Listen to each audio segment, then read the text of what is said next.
Hey guys, Lord Naren White here, the Holy Ghost, the one true God, back with you with the next video in my series reading The Picture of Dorian Gray by Oscar Wilde. Without further ado, returning to The Picture of Dorian Gray as read by Lord Naren White. Basil, cried Dorian Gray. If Lord Henry goes, I shall go too. You never open your lips while you are painting, and it is horribly dull standing on a platform and trying to look pleasant. Ask him to stay. I insist upon it. Stay, Harry, to oblige Dorian and to oblige me, said Hallward, gazing intently at his picture. It is quite true. I never talk when I am working, and never listen either. And it must be dreadfully tedious for my unfortunate sitters. I beg you to stay. But what about my man at the Orleans? At the Orleans. Hallward laughed. I don't think there will be any difficulty about that. Sit down again. Harry, and now. Dorian, get up on the platform, and don't move about too much or pay any attention to what Lord Henry says. He was a very bad influence over all his friends with the exception of myself.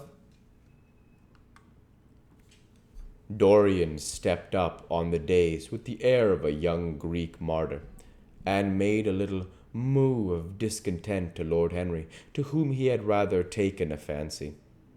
He was so unlike Hallward. They made a delightful contrast, and he had such a beautiful voice.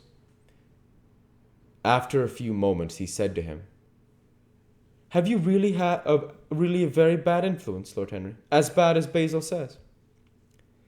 There is no such thing as good influence, Mr. Gray. All influence is immoral from the scientific point of view. Why? Because to influence a person is to give him one's own soul. He does not think his natural thoughts or burn with his natural passions. His virtues are not real to him.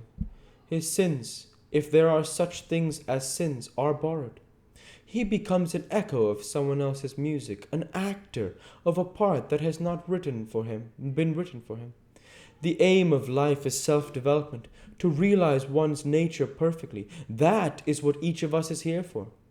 People are afraid of themselves nowadays. They have forgotten the highest of all duties, the duty that one owes to oneself. Of course, they are charitable.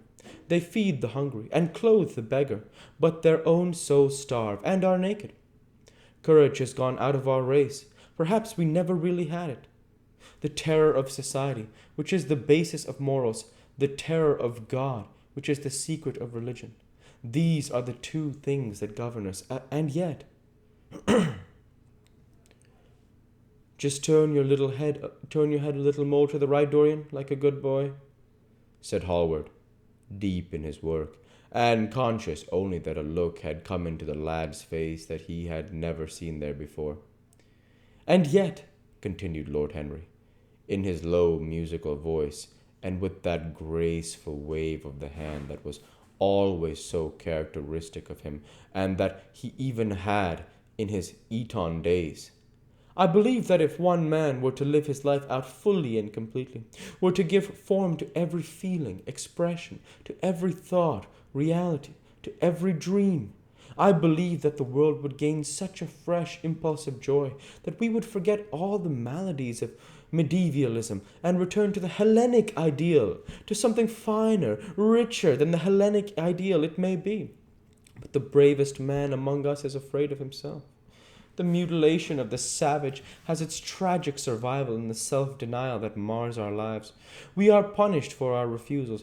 Every impulse that we strive to strangle broods in the mind and poisons us.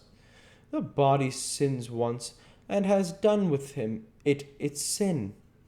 For action is a mode of purification. Nothing remains then but the recollection of a pleasure, of the luxury of regret. The only way to get rid of a temptation is to yield to it, Resist it, and your soul grows sick with longing for the things it has forbidden to itself, with desire for what its monstrous laws have made monstrous and unlawful. It has been said that the great events of the world take place in the brain. It is in the brain, and the brain only, that the great sins of the world take place also. You, Mr. Gray, you yourself, with your rose-red youth and your rose-white boyhood, you have had passions that have made you afraid, thoughts that have filled you with terror, daydreams and sleeping dreams, whose mere memory might stain your cheek with shame. "Stop," murmured Dorian Gray. "Stop. You bewilder me. I don't know what to say. There is some answer to you, but I cannot find it. Don't speak. Let me think, or rather, let me try not to think." For nearly 10 minutes he stood there motionless, with parted lips and eyes strangely bright. He was dimly conscious that entirely he was dimly conscious that entirely fresh impulses were at work within himself, and they seemed to him to have come really from himself. The few words that Basil's friend had said to him, words spoken by chance, no doubt, and with willful paradox in them, had yet touched some secret chord that had never been touched before, but that he felt now was vibrating and throbbing to curious pulses. Music had stirred him like that. Music had troubled him many times, but music was not articulate. It was not a new world, but rather a new chaos that it created in us. Words, mere words, how terrible they were, how clear and vivid and cruel. One could not escape from them, and yet what a subtle magic there was in them. They seemed to be able to give a plastic form to formless things, and to have a music of their own as sweet as that of viol or lute. Mere words.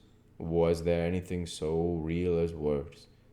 Yes, there had been things in his boyhood that he had not understood. He understood them now, and life suddenly became fiery colored to him. It seemed to him that he had been walking in fire. Why had he not known it? Lord Henry watched him with his sad smile. He knew the precise psychological moment when to say nothing.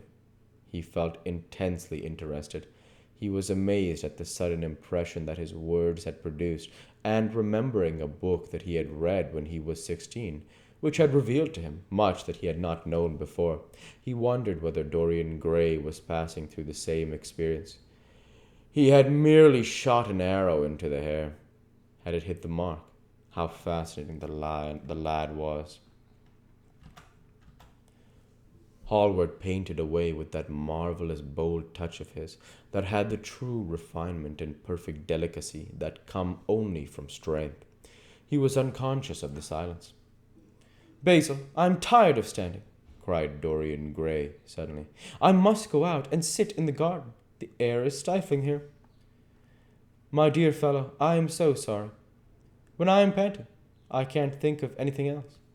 But you never sat better. You were perfectly still, and I have caught the effect I wanted.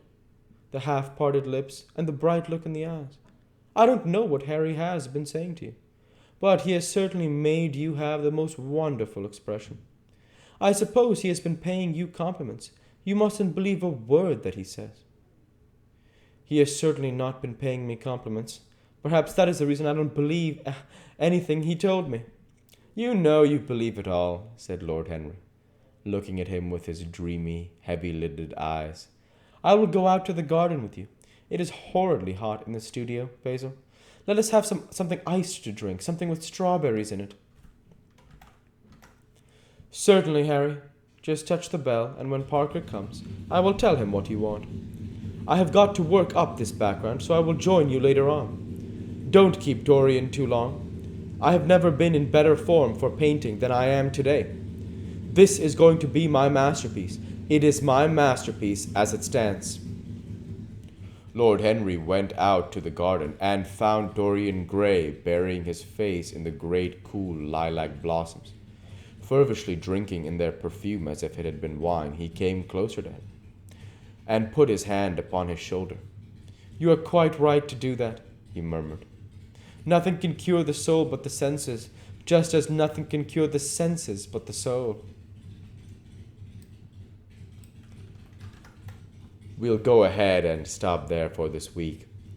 As usual, I want to say thank you for watching, and I hope you enjoyed. Please like, comment, and subscribe, as it greatly helps the channel. Light be with you all. Take care, and thanks again.